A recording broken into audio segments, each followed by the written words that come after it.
All right, Doc. What do you got next? Hi, Dave. My name is Martin, and I'm from Slovakia, Central Europe.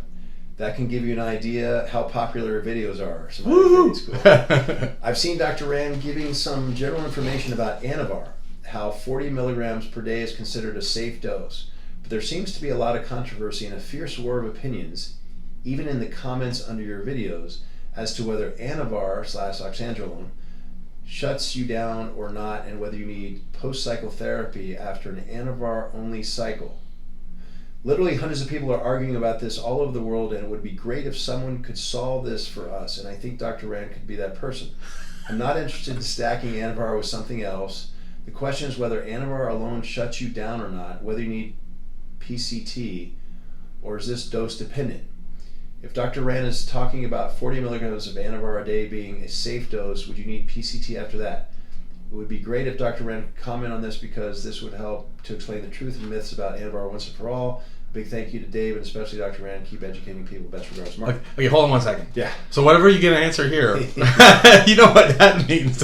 It's like God's going to speak. All right, so I'll let you answer the question. So, I mean, it's funny. I'm trying to get the underpinnings of where this question is really coming from, so I can answer really the question. I'm just not sure what the question. I mean, there's a lot of questions, but it's almost I don't know. There's something lost in translation to begin with. First of all, yes, 40 milligrams a day of Anavar would be. I think it's still considered here in the U.S. by the AMA or groups that maybe the Endocrine Society.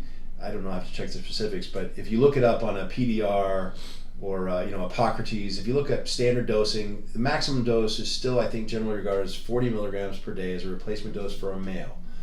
That I don't think is open to a lot of controversy. Whether it shuts you down or not,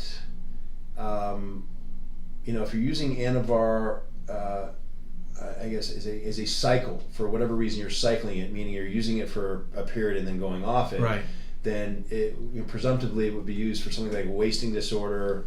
And for its anabolic benefit, shutting you down, meaning shutting off your endogenous production, would be dependent upon the length of time you are on that Anavar.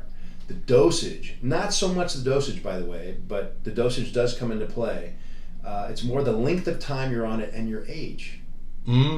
So if I'm 20, I'm more likely to bounce back. Let's say I have, I got, unfortunately, I got burns, and there are significant burns, and I might want to use Anavar for that.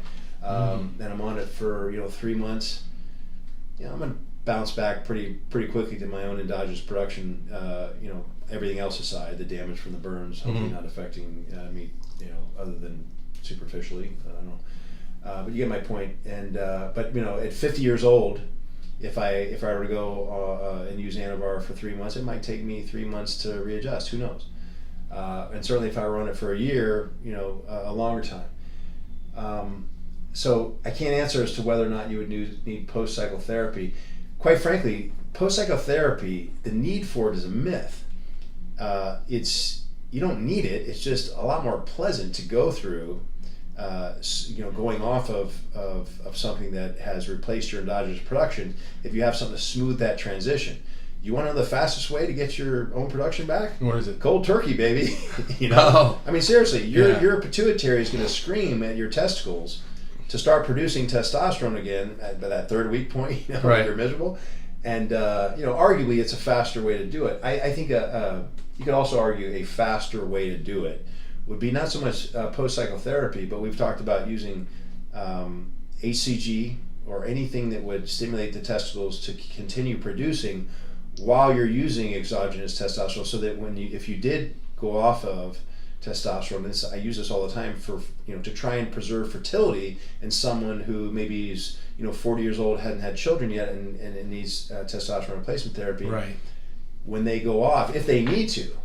If they even need to, if the endogenous production has not been preserved enough so that, and again, we're not talking about for testosterone in this case, for fertility, it's just so that there's enough of a prime to the Sartori cell to make more sperm, then great. But if we have to pull them off, then the testicles will still be functioning enough so that when the pituitary starts screaming, they can react. I often refer to the testicles as diesel engines. Yeah. They're much easier to keep going than to try to restart. So I guess that's kind of a side note. But again, whether or not they're shut down, I couldn't tell you necessarily. I did answer the part about dose dependent. Yeah. Yeah, that's pretty much it. No, that's pretty much it. And 40 milligrams, yeah, I mean, I'll tell you, I think it's a funny story too. I mean, for some reason, something gets lost with the fact that we have different chemicals here. So if I have a mug of, here on my desk, my Washington Lee University sports mug, and I fill it full of beer, people for some reason think it's going to be the same as if I fill it full of Wild Turkey 101. A big difference. So I had someone who I obviously won't mention, but a bodybuilder come in and he said to me, Doc, I got on some Anavar recently, and I'm not sure if it's real. What do you think could be in there? I said, I asked him to explain. And it turns out he was using the capsules apparently on the out there are being made at 50 milligrams each. He was taking 50 milligrams of Anavar twice a day. Oh wow! I'm laughing because he's sitting there wondering why he's anxious and can't sleep at night and sweat's rolling down his face. Is that what happened if you were to do it? Well, yeah, it's like, Anavar is made, I think it's still made in, GE Searle used to make it, now it's made generically, but it was made in tablets of 2.5 milligrams. Yeah. And guys would actually use something that small, but I think that was more of the female dose, and 10 milligrams. Yeah. I think now they might have a 5 milligram that's actually manufactured. I'm not talking about compounded. Yeah. But as we just talked about, maximum dose was 40 milligrams. And guys were doing cycles in my day, meaning, I'm 55, back in the 80s and whatnot, 70s and 80s. 15 milligrams of Anavar was plenty. Man, that was a lot. Wow. Because Anavar is a different drug than, say, the opposite end of the spectrum is Anadrol. Yeah. That comes in 50 milligram tabs. But it's not. And I think there's a connection. And I don't think it's because they both start with A. I just think that people lose track of. Yeah. Hey, man, with injectables, Primobolan 100 is not the same as 100 milligrams of, I don't know, equipoise or whatever else is being used, or nandrolone. Right. You might use 100 milligrams of Primobolan and 200 milligrams of nandrolone. You can't just compare to milligram, basically. It's not numbers. It's you have to think of what's the underpinning. Right. Anyway, long drawn It's out a good point. Point that I made about that. But I see it a lot, and I just want to remind people that there's a difference. That's it. Well, one other thing too. Oh no, I'm sorry. No question. No, that is. We're good. Yeah. I think that's it. All right. Thanks, Doc.